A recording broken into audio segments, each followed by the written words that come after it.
భూపాలపల్లి జిల్లాలోని ప్రముఖ పుణ్యక్షేత్రం కాళేశ్వరంలోని ఆలయ గర్భగుడిలో జరిగిన ప్రైవేట్ పాట చిత్రీకరణలో ఆలయ సిబ్బందిపై గాయనిపై చట్టరీత్యా చర్యలు తీసుకోవాలని రాష్ట్ర బీజేపీ నాయకుడు చల్లా నారాయణ రెడ్డి డిమాండ్ చేశారు. స్థానిక బీజేపీ కార్యకర్తలతో ఆలయం వద్ద ధర్నా చేశారు. అనంతరం ఆయన మాట్లాడుతూ దక్షిణ కాశీగా వెలుగొందుతున్న కాళేశ్వర ఆలయంలో ఇటువంటి అపవిత్ర చర్యలు చేయడం మంచిది కాదు అని వారిపై చర్యలు తీసుకోవాలని డిమాండ్ చేశారు.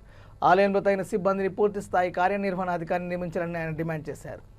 20వ తేదీ నాడు సోమవారం రోజు మధుప్రియ గారు వచ్చి దక్షిణ కాశీగా పేరొందినటువంటి కాళేశ్వర దేవాలయంలో మరి షార్ట్ ఫిల్మ్ తీసి డ్యాన్సులు చేసినటువంటి మధుప్రియ గారి పైన మరి చట్టరీత్యా చర్య తీసుకోవాలని వారిపై కేసు పెట్టాలని చెప్పి మేము కోరుతా ఉన్నాం. మరి ముఖ్యంగా ఈనాడు బీజేపీ పార్టీ మరి హిందూ ధర్మాన్ని సనాతన ధర్మాన్ని కాపాడాలనే ఉద్దేశంతో విశ్వ హిందూ పరిషత్ అదేవిధంగా బజరంగ దళ్ మరి ఈనాడు ఏబీవీపీ ఆర్ఎస్ఎస్ మరి ఒక హిందూ ధర్మాన్ని కాపాడుతూ చేస్తున్న తరుణంలో మరి ఈనాడు వచ్చి ఆలయ ప్రతిష్టలకు భంగం కలిగించినటువంటి మరి ఈ సిబ్బంది పైన అదేవిధంగా షార్ట్ ఫిల్మ్ తీసినటువంటి మరి ఆ మధుప్రియ గారి పైన చట్టరీత్యా చర్య తీసుకోవాలని భారతీయ జనతా పార్టీ తరఫున డిమాండ్ చేస్తా ఉన్నాం. ఎందుకంటే ఈనాడు మరి భారతదేశ వ్యాప్తంగా మరి హిందూ ధర్మం మరి సనాతన ధర్మం పట్ల ప్రజలు ఆకర్షితులైతే ఉన్నారు. నరేంద్ర మోడీ గారి మరి పరిపాలన పట్ల మరి హిందూ సాంప్రదాయాన్ని నెలకొల్పే పద్ధతిలో మరి జరుగుతున్న తరుణంలో ఈ దక్షిణ కాశీగా పేరొందినటువంటి మరి కాళేశ్వర దేవాలయంలో మరి గర్భగుడిలో మరి తలుపులు వేసి మరి ఈనాడు మధుప్రియ గారు షార్ట్ ఫిల్మ్ తీయడం మరి ఆలయ ప్రతిష్టకు భంగం కలిగే విధంగా ప్రవర్తించినందుకు వారిపై చట్టరీత్యా చర్య తీసుకోవాలని చెప్పి డిమాండ్ చేస్తూ అదేవిధంగా ఈ నిర్లక్ష్యంగా వహిస్తున్నటువంటి ఈ సిబ్బంది పైన కూడా చర్య తీసుకోవాలని కోరుతా ఉన్నాం. మరి ఏదైతే ఉందో మరి అర్చకుల పైన చర్య తీసుకోవడం కాదు, మరి వాస్తవంగా ఇక్కడ ఎప్పుడు కూడా ఫుల్ టైము మరి ఈఓ గారు కానీ తగు సిబ్బంది ఉండడం లేదు.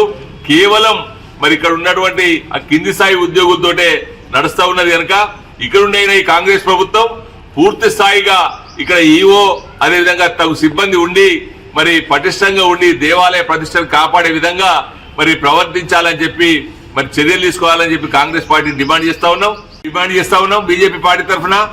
మరి ముఖ్యంగా మరి ఈనాడు ఈ ప్రాంతానికి శాసనసభ్యుగా వ్యవహరిస్తూ మరి మంత్రిగా ఉన్నటువంటి వ్యక్తి మరి దీనిపై చర్య తీసుకోవాల్సిన బాధ్యత ఉంది. మరి ఈ నియోజకవర్గాన్ని గాలికి వదిలేసి మరి విదేశీ యాత్రలు చేస్తున్నటువంటి మంత్రి గారు మరి దీనిపైన ఇప్పటికైనా మరి దృష్టి పెట్టి ఈనాడు ఈ కాళేశ్వరం మరి దక్షిణ కాశీగా పేరొందినటువంటి కాళేశ్వరాన్ని మరి ఇక్కడికో ప్రపంచంలో మరి పేరు ప్రఖ్యాతులు తీసుకుపోవాల్సిన పరిస్థితిని వదిలేసి ఇక్కడ టూరిజం మరి స్పాట్ చేయాల్సినటువంటి మరి కాంగ్రెస్ ప్రభుత్వం మరి ఈ కాళేశ్వరాన్ని ఈ త్రివేణి సంగమాన్ని నిర్లక్ష్యం చేస్తా ఉంది కనుక మేము భారతీయ జనతా పార్టీ తరఫున డిమాండ్ చేస్తా ఉన్నాం. కాంగ్రెస్ పార్టీ అధికారంలో ఉంది కనుక శ్రీధర్ బాబు గారు మంత్రిగా ఉన్నారు కనుక మేనిఫెస్టో కమిటీ చైర్మన్ కనుక మేము భారతీయ జనతా పార్టీ డిమాండ్ చేస్తా ఉన్నాం పార్టీ తరఫున. మరి ఖచ్చితంగా ఈ ఆలయ ప్రతిష్ట పెరిగే విధంగా మరి మీకు ఏమాత్రం చిత్తశుద్ధి ఉన్నా మరి హిందూ సాంప్రదాయం పట్ల గౌరవం ఉన్నా మరి సనాతన ధర్మం పట్ల మీకు గౌరవం ఉన్నా మరి ఖచ్చితంగా ఈ విషయంలో చర్య తీసుకొని ఎవరైతే షార్ట్ ఫిల్మ్ తీసిండ్రో వారిపై చట్టరీత్యా చర్య తీసుకోవాలని చెప్పి మేము డిమాండ్ చేస్తా ఉన్నాం.